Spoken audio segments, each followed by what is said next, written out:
Bajo el sol pesado de Yucatán, entre ceibas milenarias y ríos que hablan en susurros, dos hombres de Castilla despertaron en una tierra que no les pertenecía. Aún. Uno elegiría el camino del regreso, junto al conquistador. El otro, el de la adaptación, que fue adoptado por el Nuevo Mundo y él lo convirtió en su familia, hecho raíz, matrimonio e hijos. Hoy nos adentraremos en la historia de Gonzalo Guerrero y Jerónimo de Aguilar, dos destinos forjados en la selva, antes de la llegada de Hernán Cortés. Esta es la crónica de una elección, entre la fe y la sangre, entre la corona y la tierra, entre ser conquistador o ser maya. ¿Qué tal, audionautas? ¿Cómo están? Yo estoy muy contento de estar con ustedes y que puedan acompañarme en esta ocasión.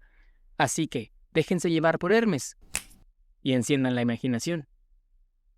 A lo lejos se puede escuchar el oleaje bravío, el crujir de la madera y los gritos lejanos, los truenos, el rugir de una tormenta tropical.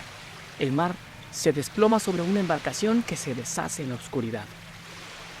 Hubo una vez, en el mar de los Antillos, una embarcación maldita que nunca debió zarpar. Era el año de nuestro Señor de 1511, cuando 21 almas, entre ellos soldados, marinos y un fraile, fueron arrastrados por la voluntad despiadada del viento y de Dios. Salieron de Darién, con destino a la España insular de Santo Domingo, pero la tormenta los sorprendió en alta mar.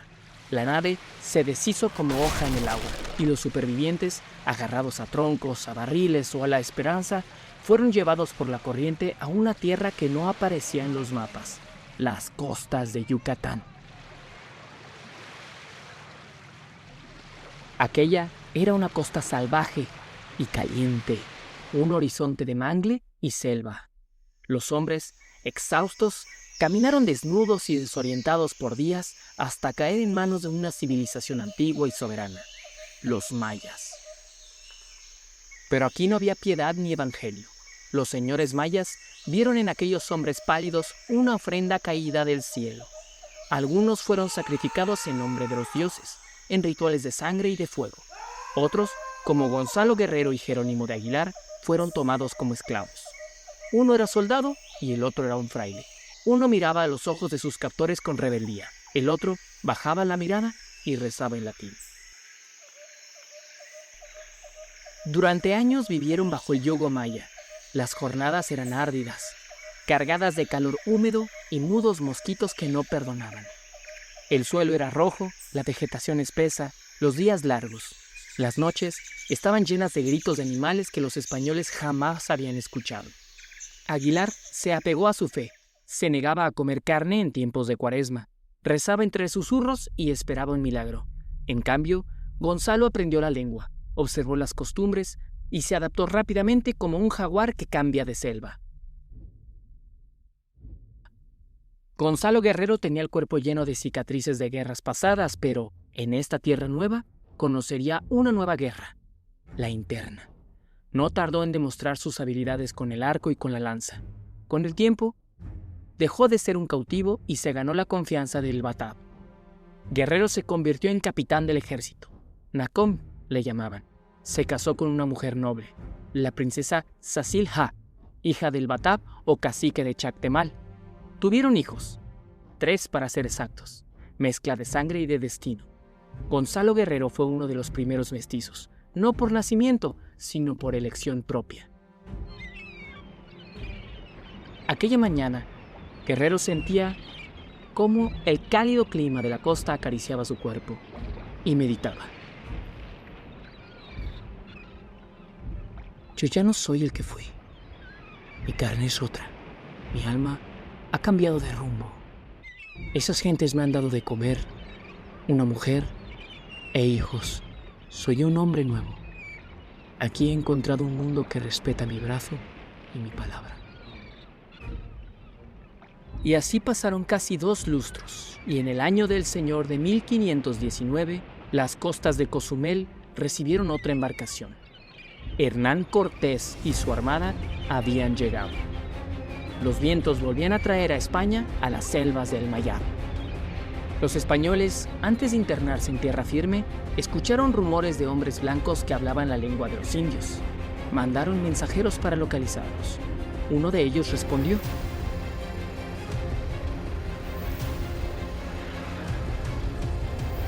Este era Jerónimo de Aguilar.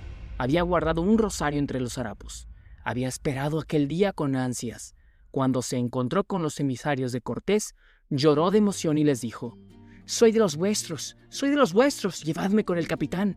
He guardado la fe como un faro en la niebla. Dios me ha traído de nuevo a su casa. ¡Qué bendición! Aquellos mensajeros accedieron a llevarlo consigo, y supieron que no era el único castellano ahí. Guerrero, por su parte, recibió la misma oferta. Cortés lo invitaba a unirse como experto en la tierra y en la gente, pero su respuesta fue en palabra escrita y no en viva voz, tan clara como la selva en la lluvia. Cuando Cortés tuvo en sus manos aquello que con dificultad parecía un pergamino, leyó en voz alta la carta de parte de Guerrero. Al noble señor don Hernando Cortés. Yo ya no soy el que fui. Aquel cristiano naufragado en estas costas murió hace años. Ahora soy capitán entre los mayas. Me he casado con una hermosa mujer de esta tierra, y de ella tengo 3 hijos que llevan mi sangre y la de estas selvas. Mi rostro está tatuado, mi cuerpo marcado. Yo ya no sería bienvenido entre los míos, ni aceptado por los que fueron mis iguales. ¿Cómo podría abandonar a los que me han hecho un hombre de nuevo? ¿Cómo pelearía contra mi propia casa? No es traición lo que me retiene, señor Cortés, sino raíz. Mi familia y mi corazón están aquí. Dios y la selva sean testigos de mi elección. Que Dios le guarde muchos años, don Hernando. Gonzalo Guerrero. Chactemal en tiempos de lluvia. La historia no tiene un solo rumbo. 2 hombres blancos cayeron en la misma tierra, bajo las mismas estrellas, bajo el mismo cielo imparcial, y sin embargo, caminaron hacia destinos opuestos. Uno se entregó a su antigua nación, el otro se entregó a una nueva. Cuando Cortés y su armada marchaban hacia el interior, hacia los valles dorados del Anáhuac, Aguilar no solo marchaba junto a él, era su traductor. Había pasado 8 años entre los mayas y ahora conocía su lengua como el latín que había predicado. Y, junto a la mujer náhuatl bautizada por los españoles como Doña Marina, se convirtió en un puente entre 2 mundos. Aguilar no portaba espada, ni lideraba hombres, pero sus palabras mataron más, quizás, que muchas hojas de acero. Cada interpretación suya era una flecha en el pecho de una cultura milenaria. Aguilar cada noche meditaba para sí mismo. No soy traidor, yo solo sirvo a Dios y al rey. Estos pueblos viven en la oscuridad y hemos venido a traerles la luz. La cruz de Cristo no puede detenerse, solo soy instrumento de Dios, su lengua y su mano. Gonzalo Guerrero, mientras tanto, se había convertido en parte del bosque. Era un padre amoroso, un respetado guerrero que hacía honor a su apellido, un comandante maya. Llevaba el rostro tatuado, las orejas perforadas, el pecho cruzado por cicatrices de ritos antiguos. Ya no hablaba el castellano de los salones de Sevilla. Su voz era ronca y llena de palabras de maíz y de sangre. Soñaba en maya. Cuando escuchó que los españoles avanzaban, marchando hacia las alturas de Tlaxcala y Cholula, Guerrero comprendió lo que venía. No eran hombres, eran un huracán. Los conozco, vi sus naves, conozco el sonido de su hierro. No vendrán a pactar, no, vendrán a devorar. Gonzalo Guerrero levantó armas contra los que habían sido su sangre, entrenó a los suyos en formaciones de combate europeas, les enseñó a enfrentar a caballos, a tender emboscadas, a no temer al fuego. Fue nombrado Nacom, el capitán de guerra maya, y se convirtió en una leyenda entre las ciudades del sureste.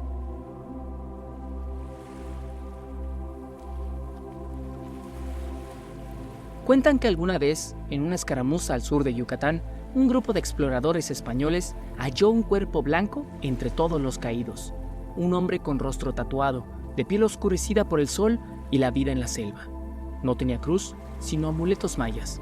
No llevaba escudo, sino una lanza curva, y en su brazo una marca antigua de la Marina de Castilla, borrosa por los años.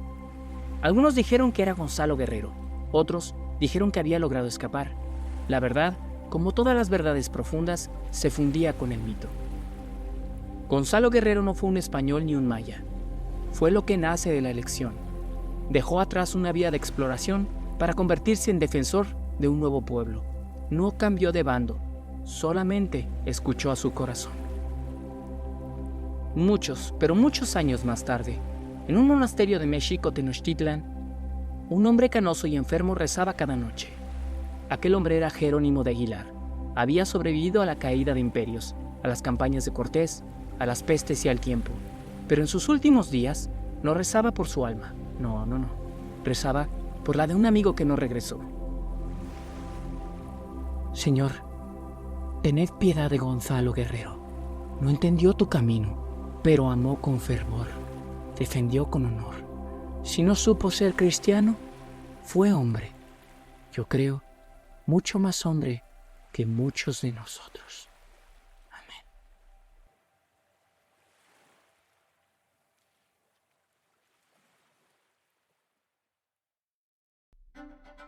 Gonzalo Guerrero murió como un héroe en una tierra que había aprendido a llamar hogar. Aguilar murió como un testigo del fin del mundo oprimido por un señorío de los mexicas y del nacimiento de un nuevo imperio español gracias a la unión de todos los pueblos oprimidos indígenas que solo una persona pudo lograr: Hernán Cortés. Uno fue semilla de una nueva cultura, padre de los primeros mestizos. El otro fue instrumento de gestación de la Nueva España. Ambos sobrevivieron a una tormenta. Ambos vieron el infierno de la selva. Pero mientras uno escuchó el llamado de la sangre, el otro escuchó el llamado de la tierra.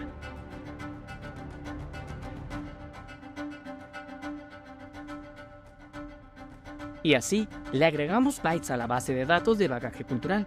Al habla Tabo de Oz. Ha sido un placer acompañarte hoy. Hasta la próxima, audionautas. Bye.